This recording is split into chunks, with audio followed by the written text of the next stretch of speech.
अस्सलाम वालेकुम। Food talk में मैं हूं आपका होस्ट उवैस मलिक। हालिया दिनों में कराची में बहुत बारिश हुई और कराची हमारे मुल्क का सबसे बड़ा शहर है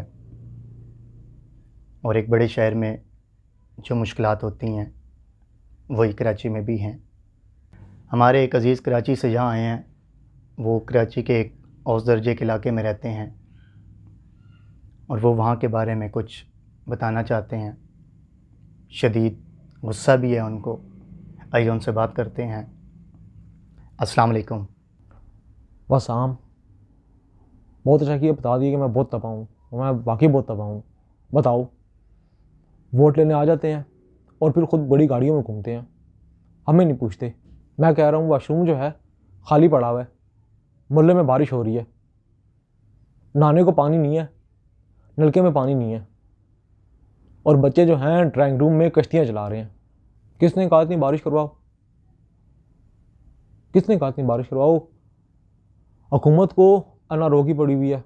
अल्लाह को कोई नहीं पूछता, लियारी फिरदौस कॉलोनी और रंगी को कोई नहीं पूछता। NRO का लियारी और फिरदौस कॉलोनी से क्या ताल्लुक़? यार आप पढ़े लिखे मालूम होते हो। LFO मतलब लियारी फिरदौस कॉलोनी और रंगी। आपने NRO का जिक्र किया था। अब भाड़ में जाओ तुम और अनारो दोनों। LFO की बात करो, बस LFO की। देखिए, हर बात में हुकूमत की बुराई नहीं करनी चाहिए। बारिश अल्लाह ताला की रहमत है। मेरा नाम भी रहमत सईद है। क्या नाम है मेरा? रहमत सईद। और इस बारिश में जो इस रहमत का हाल हुआ है ना, वो मैं आपको बता नहीं सकता। अब बताओ, मैं पहनता हूँ वाइट कपड़े काटन के। क्या पहनता हूँ? White cotton. कपड़े मेरे भीग गए एक दिन। अब मैं बाहर निकला तो लोग मुझे कहने लगे कि मीरा का गाना पिक्चराइज हो रहा है। देखिए, बारिश में लोग मजाक करते हैं। मजाक नहीं, सीरियस कह रहे थे। अब बताओ, कहते हैं कराची को रोशनियों को शहर बनाएंगे, और रात में सिर्फ मोमबत्ती चल रही होती है। पूरे कराची में मोमबत्ती चल रही होती है रात को। ऐसा लग रहा होता है कि पूरे कराची का हैप्पी बर्थडे हो रहा है। कभी ज़िंदगी में बारिश में खुशी महसूस की आपने? एक बार क्या हुआ कि लगी बहुत बारिश, कराची में लगी बहुत बारिश। अब एक साहिब हैं, ये साहिब हैं, उन्होंने बोला कि जब ज़्यादा बारिश आती है तो ज़्यादा पानी आता है, जब और ज़्यादा बारिश होगी तो और ज़्यादा पानी आएगा। अब पानी आ गया बहुत। हमारा तो सैर का प्रोग्राम, तो हमने क्या किया कि अपनी शलवार में फूंक भरी और निकल दिए। निकले तो रास्ते में DHA से गुजर हुआ हमारा। अब DHA में भी उतना ही पानी था जितना हमारी गलियों में होता है। तो ये देख के जो है ना, बस एक दिन खुशी हुई हमें कि DHA भी हमारे साथ ही हैं। फिर अपना गम नहीं याद रहा, DHA की खुशी याद रही हमें। देखिए, बड़े शहरों में इस तरह होता है। कौन से बड़े शहरों में इस तरह होता है? मैं बता रहा हूँ, मैं बहुत तबाह हूँ, पहले बता रहा हूँ बहुत तबाह हूँ। बड़े शहरों में इस तरह होता है, बड़े शहरों में इस तरह होता है। कौन से बड़े शहरों में इस तरह होता है? कभी किसी कवि को माँ बहन सुनाते हुए सुना है? मैं समझा नहीं आपकी बात। मैंने सुना है। मैंने सुना है कवि को गालियाँ देते हुए। अब पूछो कैसे? जी कैसे? बारिश हुई ज़्ज़। क्या हुई? बारिश हुई ज़्ज़। बिजली की तार टूटी कड़िक, तार गिर गई पानी में, उसमें आ गया करंट, उस पर बैठ गया कौवा, और तार में था करंट, और कौवा बैठ गया तो कुर्सी निकल गई। कहाँ है? क्या निकल गई? कहाँ निकल गई? उसके बाद कौवा हो गया पागल, और जो उसने ओल फोल जो उसके मुंह में आया उसने बोल दिया, और इतनी गंदी गाली दी तौबा तौबा इंतज़ामिया को मैं बता नहीं सकता। शाम को क्या हुआ कि मेरे चाचा साहब थे, वो उसी तार से चिपक गए। बच गए? बच गए, पर उनमें बड़ा करंट आ गया। आपको कैसे मालूम? भाभी जो थी वो बता रही थी कि परसों जो है उनके 14 सबक रोशन हो गए। बारिश ने जो आपके इलाके में तबाही मचाई है उसके बारे में कुछ और बताएं। बारिश कब हुई? सोमवार को। कभी बारिश? सोमवार को। सोमवार को थी भाई रिजवान की बेटे की शादी, और वो बड़ी सी देग में बैठे हुए थे। बिरयानी थी देग में? नहीं, देग खाली थी। समझे नहीं आप समझे नहीं। देग खाली थी, भरी हुई थी तो डूब जाते।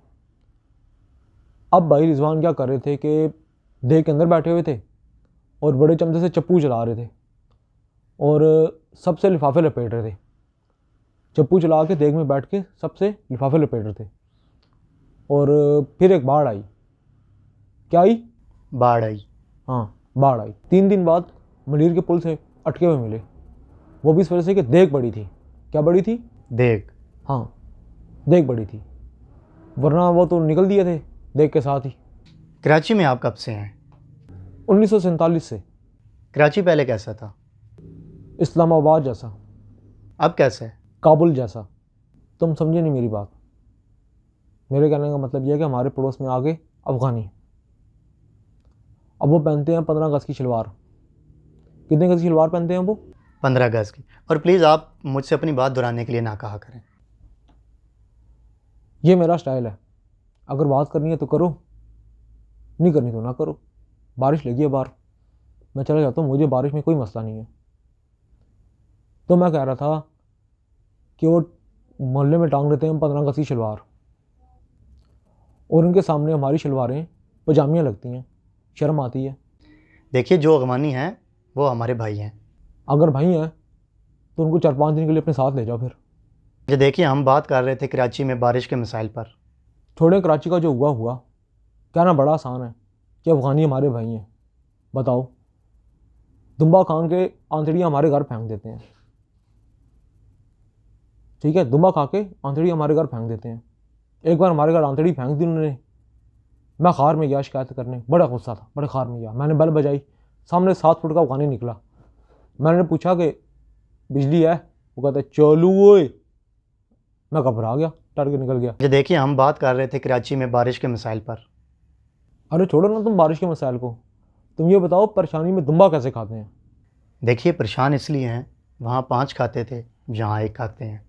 बताओ, परसों नान भेजा उन्होंने हमारे घर, इतना बड़ा नान कि 22 फीट की बच्ची उसे गद्दा समझ के सोगी, मोल्टी नान। मैं आपसे फिर कह रहा हूँ, मुझसे गलती हो गई है। वो लोग यहाँ बहुत खुश हैं, आप मुझे भी छोड़ें, उनको भी छोड़ें। तो फालतू बात मत करो, समझ आई ना? हाँ, फालतू बात मत करो। मैं पहले ही बहुत तपा हूँ, बिल्कुल फालतू बात नहीं सुनूंगा। आगे बारिश से परेशान हूँ मैं, बिल्कुल नहीं सुनूंगा मैं फालतू बात। वैसे नई हुकूमत मसाइल हल करने की कोशिश कर रही है। कद्दू मसाइल का हल तलाश कर रही है। बताओ, मसाइल के हल तलाश करने के लिए वसाइल बहुत ज़रूरी हैं, टेक्निकल बात है। और पाकिस्तान में जो है ना, सबसे ज़्यादा फसल मसाइल की उगती है। दुनिया कहाँ से कहाँ पहुँच गई और हम वहीं हैं। अब देखो, गर्मियाँ आ गई, चील अंडे छोड़ी है। गर्मियाँ आ गई, चील अंडे छोड़ी है। घर में बिजली नहीं है और पानी का कतरा भी नहीं है। अब बिजली वालों को फ़ोन करो तो अल्लाह माफ़ करे, वो ऐसी बात सुनाते हैं कि पसीना खुशक हो जाता है। गर्मियाँ आ गई, चील अंडे छोड़ी है और घर में पानी नहीं है।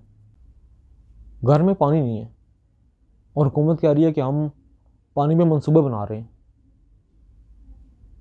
इन सारे मंसूबों को निचोड़ो तो पानी का एक कतरा नहीं निकलेगा। ये हालात हैं। इन्होंने जो कुछ कहा वो सही कहा, क्योंकि जो लोग इन इलाकों में रहते हैं उनको अपनी मुश्किलात का अंदाज़ा होता है। इनसे बात करके बहुत अच्छा लगा। इसके साथ ही अपने मेज़बान अवैस मलिक को इजाज़त दीजिए। इंशाअल्लाह नेक्स्ट एपिसोड के साथ फिर मुलाकात होगी। अल्लाह हाफ़िज़।